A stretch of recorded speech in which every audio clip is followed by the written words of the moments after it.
In our last video, we showed you some of North Dakota. We stayed at a fairgrounds, which was really cool. They had a demolition derby and a barn dance that night. A lot of fun. And best of all, was free. We only spent the one night there and then moved on down the road to Turtle River State Park. This was originally a CCC camp that they made into a state park because that's what CCC does. And best part was dog park. This week, more of North Dakota. It's a big state. You should do a little, this is what it looks like. There's a couple lights on. Okay, here we are going down the road. Give you an idea of what it's like in the back of the cab. Or the back of the RV as we're traveling. I don't know if you can tell how much we're moving. It's really not too bad. If you've ever been on a train, it's much better than being on a train. Or this will give you an idea. These things swinging in the breeze.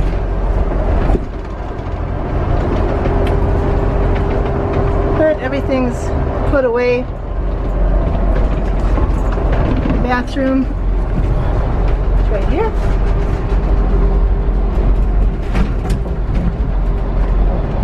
So quite a bit of movement,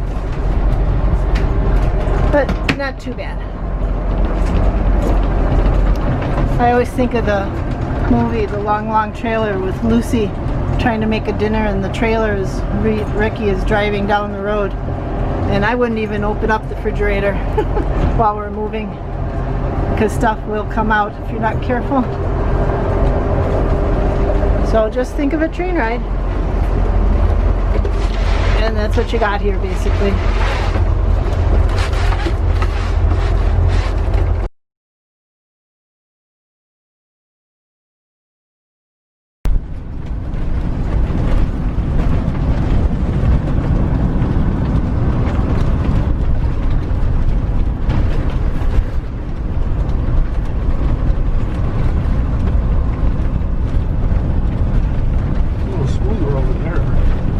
We could go 25 miles an hour, huh? We're going 22. It's the speed limit. Yeah, I saw that. Maybe this video goes on just a little bit too long, but I really wanted to show this road. It's amazing. It's the road bed, I guess. That's crazy. Be prepared to stop. Okay.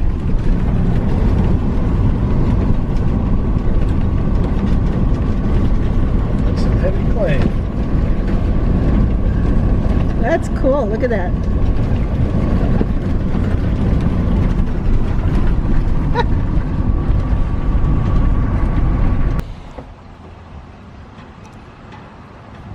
So this was Old Settlers Park in Burlington, North Dakota. A lot of little towns have a city park that'll have a couple of RV spots.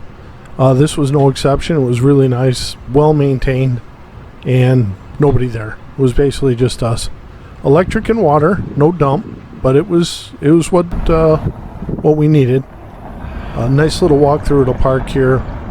Show you the sites were fairly level, and really it was a park. It wasn't just a parking lot. It was a nice little park. We actually picked some choke cherries and made choke cherry syrup.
we found an airplane museum not too far from the campground, so we went over to take a look for the afternoon.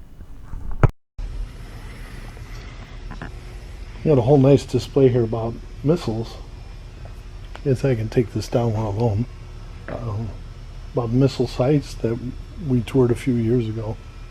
Hopefully we're going to do it again.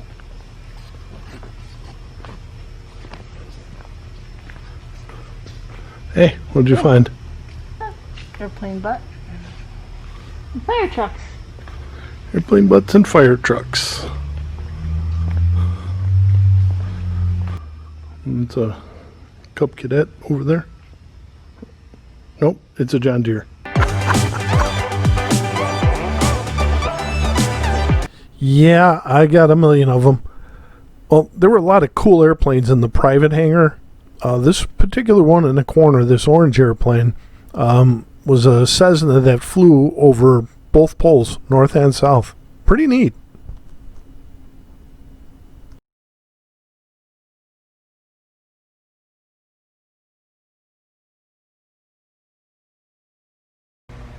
See the BD-5 over there flying upside down? Yeah. Just because it can, right? Yep. I really like the northwest stairs going up.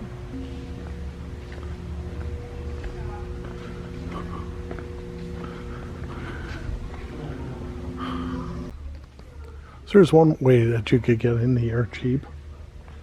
That's a Volksplane made with a Volkswagen motor. I read about these when I was a kid. Pretty cool. What's this one, Beth? SR-5A. Sexy airplane. Very sexy. It's from 1934. There's only 2 left in flying condition. And this is one of them, huh? Yep. So it's peeing oil on the floor, you can tell. Yep.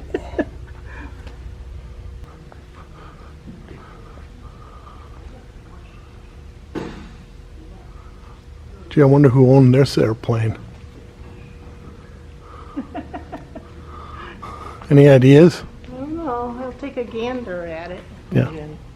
Radial. Engine of this thing. Radial engine. I love how they're sticking outside like that. You know? This is 1940. Noisy AF. And you got to fly right there.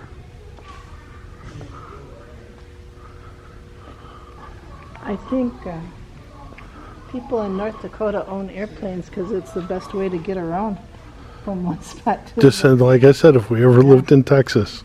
Because most of these airplanes are privately owned by families of people around here. But usually when we go to airplane museums, they're donated by different companies or associations or that kind of thing. Mm-hmm. These are owned by people.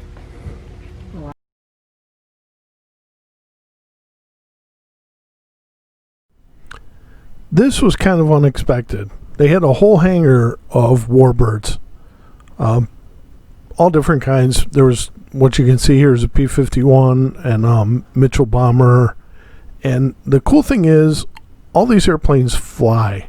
They've been out of the hangar periodically. I mean, it's not an everyday thing, but they take them out and they actually fly them. They go to air shows and gatherings and stuff. Like a few of these airplanes were at the Kenosha Air Show at the EAA last year. We attended that. I'll put a link in the description. But I mean, there was a Corsair there that was really neat, and they had a Spitfire, which is unusual to see, at least for me. I don't think I've seen a Spitfire up close that's flyable in a very long time. Usually they're not in that kind of condition that we can see them here in the U.S. And it was just really neat walking around. There was one of the employees of the museum came with us into the hangar, and she was very specific on not touching anything, and that was fine. I mean, we didn't need to touch the airplanes, but she took us around and and we had a nice little tour. Very cool museum. I would say a couple hours, right? Yeah, well, for me it would be an hour. For you it would be 2 hours. Yeah, we didn't get to look at all the engines and stuff. Yeah, they got a few on the ground here.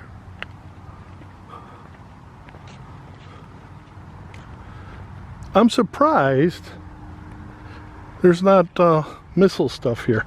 Yeah, because there's a missile base next door. Like all around. Yeah. I thought it was nice. Yeah, Nice museum. it's a nice stop. The warbirds are amazing because they're flying. Yeah, and They've some been of them, in and out of here, and some of them were at Oshkosh last year. yeah. So Airplanes are meant to fly. That's yeah. you know. It's kind of tough to see them on the ground like that. I mean, obviously, it's not safe to fly them or legal. yeah. So yeah, a lot of these are pretty cool airplanes. Yep. So. Well worth the stop. It's the Dakota Territory Air Museum. So that's the end of this video. If you liked it, give it a thumbs up. And if you'd like, subscribe so you get a notification next time we put another video up. And we'll see you up and down the road.